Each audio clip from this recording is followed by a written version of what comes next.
Buenos días, Warriors, poneros cómodos porque hoy hablamos de un conflicto que tiene sus raíces en el siglo XIV y acabó hace 2 años, así que hay mucho que contar.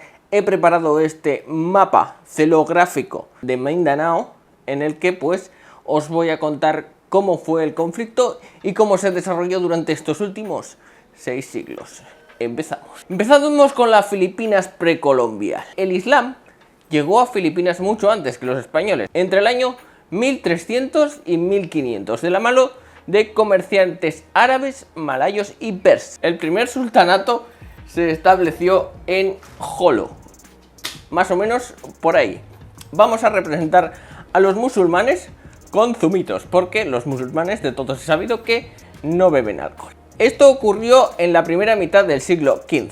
Desde aquí se propagó el Islam a otras zonas de alrededor, extendiéndose la religión islámica a otras partes. Seguimos con el periodo español, el cual empezó en 1556 y terminó en 1898. La colonización de Filipinas. Después de la llegada de la expedición de Miguel López de Legazpi en 1565, desde México, España estableció el primer asentamiento europeo permanente en Cebú. El territorio de las Filipinas fue gobernado por el Virreinato de Nueva España desde 1656 hasta la independencia de México en 1821. La colonización española duró más de 3 siglos y tuvo una gran influencia en la cultura y la historia de todo el país, incluido la isla de Mindanao.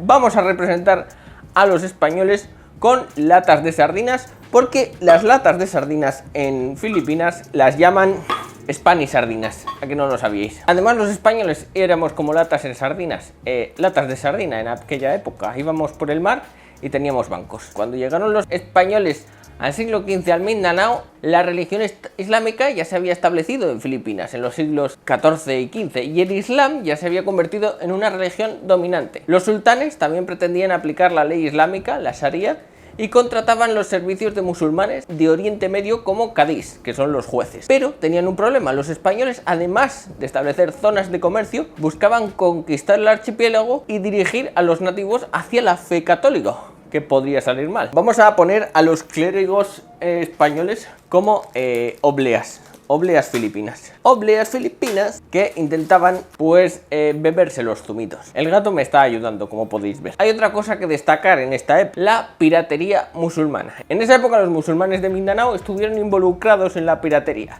y esto afectó tanto al comercio como el transporte marítimo, así como la seguridad militar. Y es que hablamos de los piratas moro, y no se referían a piratas simpáticos, ya que estos fueron unos bandoleros musulmanes en toda la costa de Mindanao que practicaban la piratería principalmente contra los españoles a partir de finales del siglo XVI, por lo que esto fue un punto importante en el enfrentamiento de españoles y musulmanes. No se consiguió eliminar la piratería hasta principios del siglo XX, pero bueno, eso creerían, porque ya hablaremos más adelante de ese asunto. Vamos a representar a los piratas con chupachus, porque todo el mundo sabe que los piratas la chupan. Ahora vamos con el periodo americano. Después de los españoles llegaron a Filipinas los americanos. Siglo XIX. A principios de 1897, los últimos años de España en Filipinas, parecía que la suerte del conflicto filipino favorecía las armas españolas. Pero no pudimos establecer una ley colonial que afectara a los musulmanes en Mindanao. No fue hasta que las islas fueron regaladas a los Estados Unidos con el Tratado de París de 1898 que estos empezaron a debilitar instituciones musulmanas y debilitar las raíces culturales del Islam. Lo mismo que hicieron con las raíces españolas en todo el resto del territorio filipino. Con esto nos toca cambiar las latas españolas por Coca-Colas americanas. Por cierto, ¿sabíais que la Coca-Cola no es americana, que es canadiense? ¿No lo sabíais? Normal, porque me lo he inventado. A finales del siglo XIX, los musulmanes de la zona iniciaron una serie de revueltas que terminaron en 1913 con la derrota de la resistencia armada musulmana en la batalla de Budbaksak, con lo cual los chupachuses se fueron a la mierda y los musulmanes fueron derrotados. Ahora viene la invasión japonesa de 1942. Como ya sabemos, después de tantos años aquí, los españoles y los musulmanes pues habían crecido. La isla era totalmente musulmana por aquella época. Había musulmanes ya por todos los lados, sobre todo en esta parte de aquí, que es Bangsamoro, la región de Bangsamoro. Pero en 1942 los japoneses invadieron Filipinas y ocuparon Manila el 2 de enero. Las tropas estadounidenses se retiraron de todo el país. Aquí no hubo ningún avance sobre Mindanao o el conflicto moro. Lo que sí que hubo es muchos japoneses matando a muchos musulmanes y también a muchos españoles. A esa gente, a los japoneses en aquella época, les daba igual cristianos, moros, gays, gitanos, se cargaban absolutamente a todo lo que no fuera japonés. Pero luego, con todo esto, llegó la independencia. Bueno, las latas de Coca-Cola las tenía que haber quitado antes de los japoneses, pero se me ha olvidado. Esto sería la guerra, ¿vale? Durante la guerra. Y luego llegó la independencia y se fueron los japoneses. Pero cuando se fueron los japoneses, también llegaron los filipinos del norte, que les vamos a representar como con Milo. Milo, el colacao filipino. Llegaron muchos filipinos del norte. Más tarde, una vez conseguida la independencia en el año 1946, el gobierno de Manila vio Mindanao como una nueva frontera y buscaron extender los valores culturales del norte de las Filipinas a todo el archipiélago, además de reducir la amenaza de una posible revuelta musulmana en la región. ¿Y qué sucedió con la piratería musulmana? La piratería musulmana resurgió inmediatamente después del fin de la Segunda Guerra Mundial. ¿Dónde están los chupachus? Como resultado del deterioro de la seguridad en la región y la gran disponibilidad de motores militares sobrantes y armas de fuego modernas, las autoridades británicas en Borneo del Norte registraron 232 ataques de piratas entre 1959 y 1962. Así que he vuelto a poner los chupachus. Nos encontramos en la década de los 60 y no es sorpresa que las tensiones políticas y hostilidades abiertas entre el gobierno filipino y los grupos rebeldes moro-musulmanes se hicieron cada vez más gordas. Vamos al penúltimo capítulo, el régimen de Marcos. Después de 1969, el presidente Ferdinand Marcos fue reelegido. Durante el régimen de Marcos, el 23 de septiembre de 1972 se declaró la ley marcial en las islas de Sulu, Palawan y Mindanao. Eso es Sulu y esto es Mindanao. Palawan no lo tengo aquí. El régimen de la ley marcial pretendía reducir la delincuencia urbana violenta y recoger las armas de fuego no registradas y reprimir los movimientos separatistas comunistas y también los musulmanes. El movimiento separatista musulmán del sur de Filipinas siguió desafiando a la autoridad del gobierno durante todo el mandato de Marcos, mientras buscaban extender el gobierno de Filipinas de Marcos. Promovía la inmigración, la cual llegó a su punto álgido en la década de los 70, cuando se produjo una situación de choque y enfrentamiento entre los inmigrantes del norte y los nativos musulmanes de la isla, y así la rebelión musulmana a comienzos de los años 70 buscaba pedir la autonomía o la independencia del sur de Filipinas, un territorio que consideran su tierra ancestral en el país de mayoría católica. Ahí es cuando empieza ya la guerra abierta. Refiere al inicio del conflicto moro, 1970. Era una guerra entre obleas y mailos, filipinos del norte y católicos contra zumitos.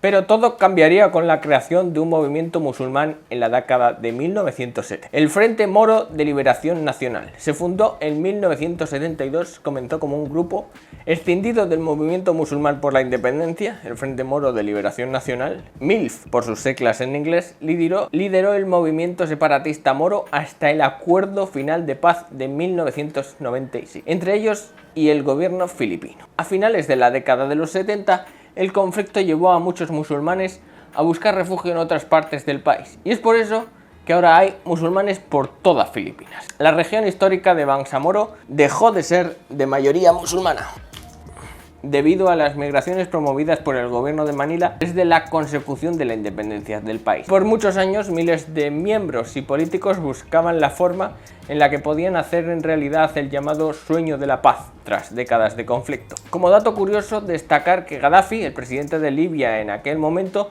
fue el mediador entre los musulmanes y el gobierno de Manila. Y ahora vamos con la última parte, el periodo contemporáneo, de 1986 al presente. El conflicto moro ha sido un tema importante en el siglo XXI. En 2012, el gobierno de Filipinas y el Frente Moro para la Liberación Islámica alcanzaron un acuerdo de paz. El acuerdo se firmó después de 40 años de conflicto en los que 120.000 personas perdieron la vida. Además, en 2014 se formó la Delegación Independiente de Observadores con miras a observar el proceso de paz. A observar esto. Ah, bueno, no, los piratas ya no están. A observar esto. Pero el conflicto terminó en 2019. Bueno, pues los años 2010, a pesar de haber firmado la paz, fueron bastante jodidos para la vida de los habitantes de esta parte del mundo. La batalla de Maragüey en 2017 y el cerco de Zamboanga en 2013 fueron guerra abierta en la que los rebeldes venían de las montañas a conquistar las ciudades. Así que, en 2019 la comunidad musulmana en el sur de Filipinas votó en un referéndum para ratificar el acuerdo de paz entre el gobierno filipino y el Frente Islámico de Liberación Musulmán, MILF.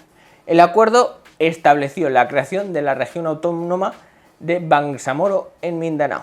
Básicamente, esta región ahora es autónoma. Además, se sabe que aproximadamente el 5% de la población filipina profesa la religión musulmana, por lo que los eventos y desarrollos en la región musulmana son importantes en todo el país. Los musulmanes en Bangsamoro, diferente a Filipinas, podrán establecer el derecho islámico en la vida diaria de los habitantes de la región. Básicamente, podían poner velo obligatorio y la sharia como ley, pero aún no se ha hecho. Por otra parte, los cristianos en Bangsamoro podrían estar sujetos al derecho estatal de Filipinas.